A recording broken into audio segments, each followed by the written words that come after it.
پطرس بخاری کے بہت سے مضامین ہیں جن کو ضیاء صاحب مرحوم نے اپنی آواز کے ذریعے زندہ کیا، لیکن کچھ مضامین ہیں جو بہت ڈھونڈنے کے بعد بھی مجھے ضیاء صاحب کی آواز میں نہ مل سکیں، تو میں نے سوچا کہ کیوں نہ ایک کوشش کی جائے پطرس بخاری صاحب کے جو مضامین ضیاء صاحب کی آواز میں نہیں موجود ان کو زندگی بخشنے کی کوشش کی جائے۔ تو اسی میں سے ایک مضمون کتے ہے جسے ہم آج زندہ کرنے کی کوشش کریں گے۔ علم الحیوانات کے پروفیسروں سے پوچھا، سلوتریوں سے دریافت کیا، خود سر کھپاتے رہے، لیکن کبھی سمجھ میں نہ آیا کہ آخر کتوں کا فائدہ کیا ہے۔ گائے کو لے لیجئے دودھ دیتی ہے، بکری کو لے لیجئے دودھ دیتی ہے، اور مینگنیاں بھی۔ یہ کتے کیا کرتے ہیں؟ کہنے لگے کہ وفادار جانور ہے۔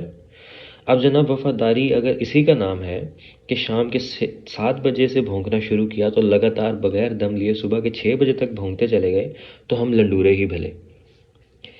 کل ہی کی بات ہے کہ رات کے کوئی 11 بجے ایک کتے کی طبیعت جو ذرا گدگدائی تو انہوں نے باہر سڑک پر آ کر طرح کا ایک مصرع دے دیا۔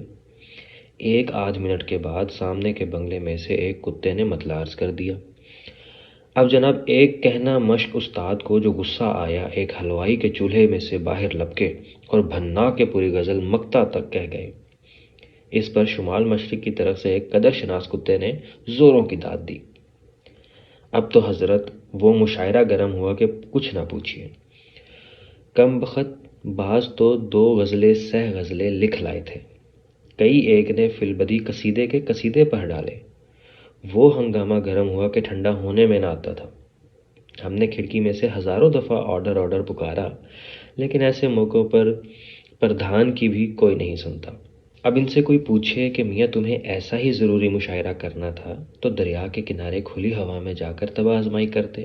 یہ گھروں کے درمیان آ کر سوتوں کو ستانا کون سی شرافت ہے؟ اور پھر ہم دیسی لوگوں کے کتے بھی کچھ عجیب بدتمیز واقع ہوئے ہیں۔ اکثر تو ان میں سے ایسے قوم پرست ہیں کہ پتلون کوٹ کو دیکھ کر بھونکنے لگ جاتے ہیں۔ خیر یہ تو ایک حد تک قابل تعریف بھی ہے، اس کا ذکر ہی جانے دیجیے۔ اس کے علاوہ ایک اور بات ہے، یعنی ہمیں 12 ڈالیاں لے کر صاحب لوگوں کے بنگلوں پر جانے کا اتفاق ہوا۔ خدا کی قسم ان کے کتوں میں وہ شائستگی دیکھی ہے کہ اش اش کرتے لوٹ آئے ہیں۔ جو ہی ہم بنگلے کے دروازے میں داخل ہوئے، کتے نے برآمدے میں ہی کھڑے ہی ایک ہلکی سی بخ کر دی اور پھر منہ بند کر کے کھڑا ہو گیا۔ ہم آگے بڑھے تو اس نے بھی 4 قدم آگے بڑھا کر ایک نازک اور پاکیزہ آواز میں پھر بخ کر دی۔ چوکیداری کی چوکیداری اور موسیقی کی موسیقی۔ ہمارے کتے ہیں کہ نہ راگ نہ سر نہ پیر، تان پہ تان لگائے جاتے ہیں، بے تالے کہیں کے، نہ موقع دیکھتے ہیں نہ وقت پہچانتے ہیں، گلے بازی کیے جاتے ہیں۔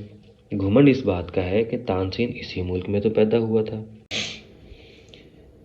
اس میں شک نہیں کہ ہمارے تعلقات کتوں سے ذرا کشیدہ ہی رہے ہیں، لیکن ہم سے قسم لے لیجئے جو ایسے موقع پر ہم نے کبھی ستیاگرہ سے منہ موڑا ہو۔ شاید آپ اس کو تعالی سمجھیں، لیکن خدا شاہد ہے کہ آج تک کبھی کسی کتے پر ہاتھ اٹھ ہی نہ سکا۔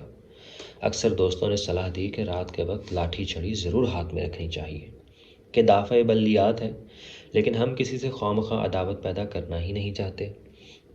کتے کے بھونکتے ہی ہماری طبعی شرافت ہم پر اس درجہ غلبہ پا جاتی ہے کہ آپ ہمیں اگر اس وقت دیکھیں تو یقیناً یہی سمجھیں گے کہ ہم بزدل ہیں۔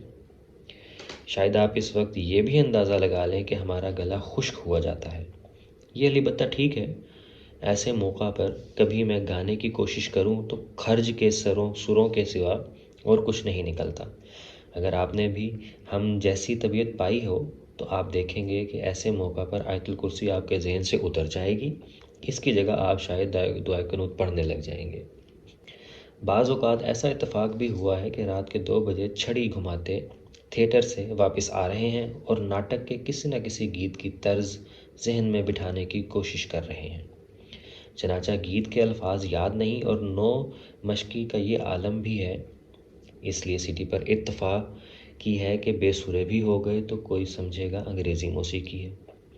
اتنے میں ایک موڑ پر سے جو مڑے تو سامنے ایک بکری بندھی تھی۔ ذرا تصور ملاحظہ ہو، آنکھوں نے اسے بھی کتا دیکھا، ایک تو کتا اور پھر بکری کی جسامت کا، گویا بہت ہی کتا۔ بس ہاتھ پاؤں پھول گئے، چھڑی کی گردش دھیمی ہوتے ہوئے ایک نہایت ہی نامعقول زاویے پر ہوا میں کہیں ٹھہر گئی۔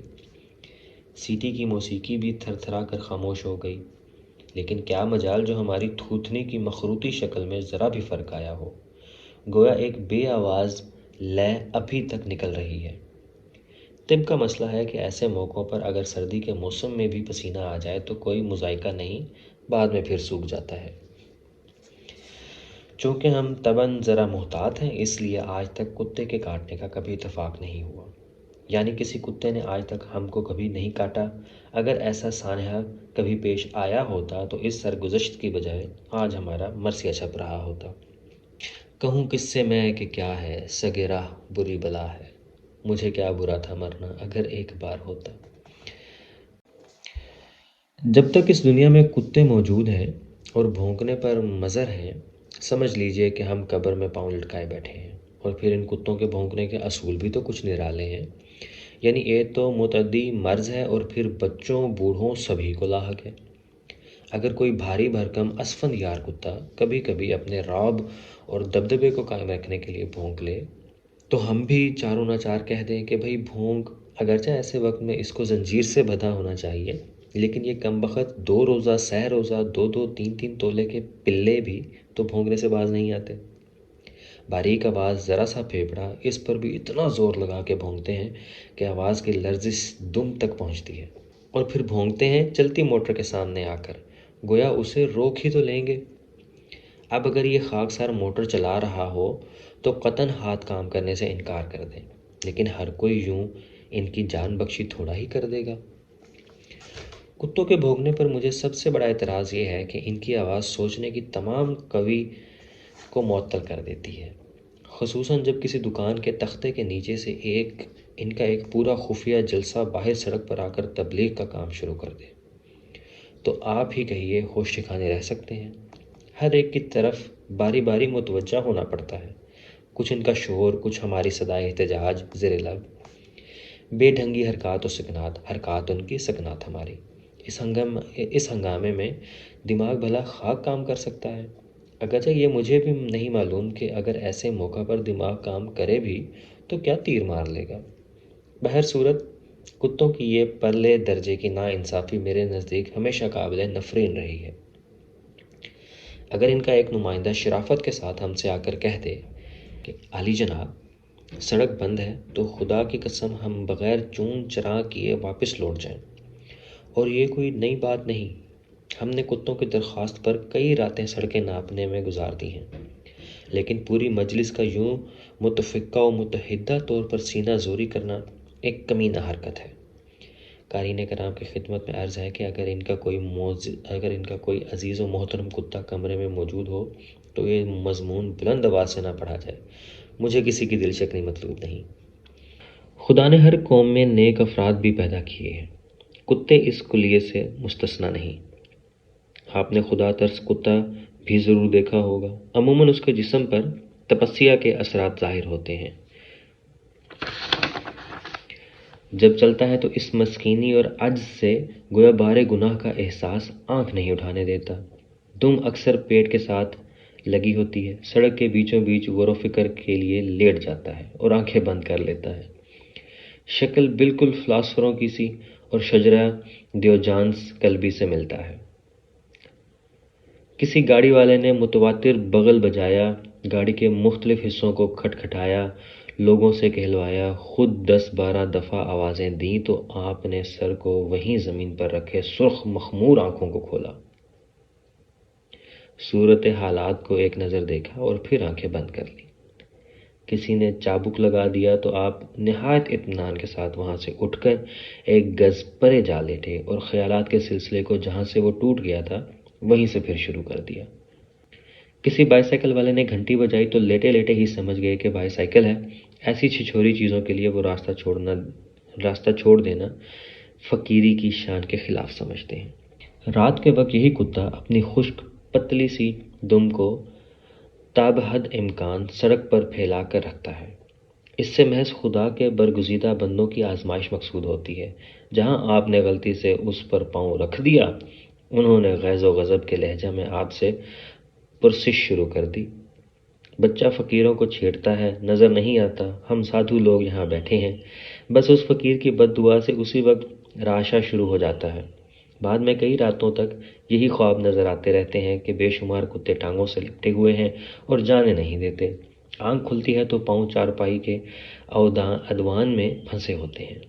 اگر خدا مجھے کچھ عرصے کے لیے اعلیٰ قسم کے بھونکنے اور کانٹنے کی طاقت عطا فرمائے تو جنون انتقام میرے پاس کافی مقدار میں ہے۔ رفتہ رفتہ سب کتے علاج کے لیے کسولی پہنچ جائیں۔ ایک شعر ہے، عرفی تمین دیش زغو غائے رقیباں، آواز سغاں کم نہ کند رزق گدارا۔ یہی وہ خلاف فطرت شاعری ہے جو ایشیا کے لیے باعث ننگ ہے۔ انگریزی میں ایک مثل ہے کہ بھونکتے ہوئے کتے کاٹا نہیں کرتے۔ یہ بجا صحیح، لیکن کون جانتا ہے کہ ایک بھونکتا ہوا کتا کب بھونکنا بند کرے اور کاٹنا شروع کر دے۔